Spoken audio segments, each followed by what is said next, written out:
Renungan Suara Kebenaran 8 Januari 2024 dengan tema Hati yang Menyembah. Sebagai anak-anak Allah atau umat pilihan, atau mereka yang mau dilayakkan masuk rumah Bapa, mutlak harus memiliki hati yang menyembah, saudaraku. Hal ini tidak ditujukan kepada semua orang, karena mereka tidak akan pernah dilatih Roh Kudus untuk menyembah Allah. Sebab yang menyembah Allah hanya mereka yang menjadi umat pilihan, pribadi-pribadi yang mau merespon pembentukan Allah, yang menerima pimpinan Roh Kudus, sehingga mereka memiliki hati yang menyembah. Memiliki hati yang menyembah adalah pergumulan panjang sepanjang umur hidup. Kesalahan banyak orang adalah ketika seseorang tidak mengucapkan kata, di antaranya mengucapkan kata haleluya, kalimat penyembahan, maka ia merasa sudah menyembah Allah.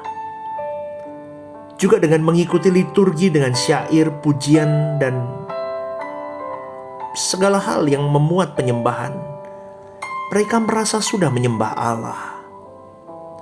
Bagaimana orang bisa mengajak orang lain menyembah Tuhan atau memuji Tuhan kalau dirinya sendiri pun belum memuji Tuhan? Jadi saudaraku, menyembah kepada Tuhan adalah soal sikap hati. Untuk memiliki sikap hati yang menyembah, perlu proses pembentukan panjang di seumur hidup orang. Mari kita belajar mengenai kata menyembah. Di dalam Lukas 4 ayat 8, Tuhan Yesus berkata, "Engkau harus menyembah Tuhan Allahmu, dan hanya kepada Dia sajalah kamu berbakti." Kata menyembah di dalam teks aslinya adalah proskuneo, yang berarti tunduk.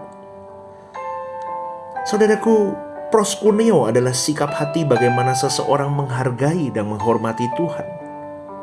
Tidak mudah, karena dunia sekitar kita adalah dunia yang tidak menghormati Allah. Dari sejak kita kanak-kanak, kita melihat peragaan manusia yang tidak menghormati Allah. Karena jarang sekali kita menemukan orang-orang yang menghormati Allah dengan benar. Sehingga pengaruh dunia di sekitar kita, dari cara peragaan dan gaya hidup atau pola hidup sesama, telah meracuni umat pilihan. Tanpa disadari, membentuk hati dan batin yang tidak menghargai atau kurang bahkan tidak menghormati Tuhan. Apalagi di dalam dunia kita sekarang, saudaraku. Di dalam 2 Petrus 3 ayat 3 dikatakan bahwa pada akhir zaman akan tampil pengejek dengan ejekan-ejekannya, yaitu orang-orang yang hidup menuruti hawa nafsunya. Jadi mengejek Tuhan itu bukan hanya dengan perkataan, melainkan dengan perbuatan. Ini sudah merupakan puncak kejahatan. Hal ini mengingatkan kita, saudaraku, akan Kejadian 6 sebelum Tuhan mengakhiri sejarah dunia. Kejahatan manusia luar biasa. Alkitab mengatakan bahwa segala kecenderungan hati manusia selalu membuahkan kejahatan semata-mata. Maka menyesallah Tuhan bahwa Ia telah menjadikan manusia di bumi ini. Dan hal itu memilukan hati Tuhan. Inilah zamannya, saudaraku, ketika orang tidak menghormati Allah. Sejatinya tanpa kita sadari, kita juga telah terpapar virus tidak atau kurang menghormati Allah. Tentu orang yang hatinya terpapar virus ini tidak bisa menjadi penyembah-penyembah Allah yang benar. Bernyanyi lagu penyembahan dengan syair penuh kalimat penyembahan atau dengan iringan musik yang presisi pun itu bukan penyembahan, saudaraku. Jangan berpikir bahwa Allah itu seperti dewa-dewa asing yang senang menerima persembahan dalam bentuk ritual seremonial. Biasanya di agama-agama atau keyakinan tertentu, penyembahan dilakukan dengan tarian, kurban, dan genderang tanpa memperdulikan kualitas hidup manusia yang memberikan penyembahan itu. Kita harus masuk ke dalam kehidupan Kristen yang murni.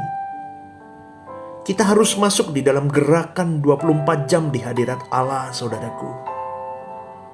Maksudnya kita belajar menghormati Tuhan dimanapun, kapanpun kita berada. Kita menghayati Allah hadir supaya kita menjaga perkataan kita, perbuatan kita, pikiran kita. Memang tidak mudah, dibutuhkan perjuangan. Virus dunia meliputi dua hal. Yang pertama, percintaan akan dunia. Menyangkut ikatan di dalam daging, lalu di dalam jiwa. Hati yang menyembah adalah hati yang sampai titik tidak lagi mengingini apapun. Dan ini pasti tingkat orang Kristen yang sudah dewasa.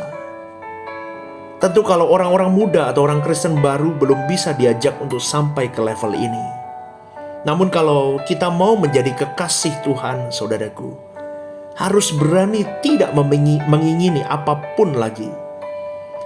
Jadi yang kita ingini hanya melakukan apa yang Allah kehendaki. Kadang-kadang Tuhan diam, saudaraku. Kita pun juga bingung. Tetapi kita harus menghormati Allah. Allah berhak seakan-akan diam. Tetapi sejatinya Allah tidak pernah diam. Seseorang tidak bisa memiliki kualitas menyembah yang tinggi kalau masih memiliki keinginan-keinginan yang tidak sesuai dengan kehendak Allah. Yang kedua adalah, virus yang kedua adalah dosa, saudaraku. Dosa dalam daging meliputi seks, kuliner. Kalau sudah dipuaskan atau kita cicipi, lalu kita ketagihan. Kita harus mengerti bahwa ketika daging kita puaskan, Dia akan menuntut karena daging kita jadi kecanduan. Kita mau mengubah dari kecanduan berbuat dosa menjadi kecanduan hidup di dalam kekudusan Tuhan. Caranya bagaimana? Ketika kita punya kesempatan berbuat dosa, kita menolaknya.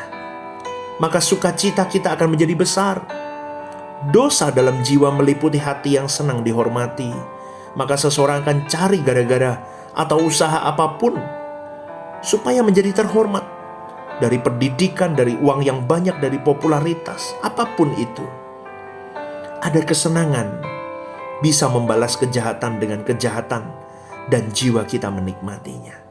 Ayo berjuang bersama, saudaraku. Kita bersama-sama senangkan hati Tuhan saja. Tuhan memberkati.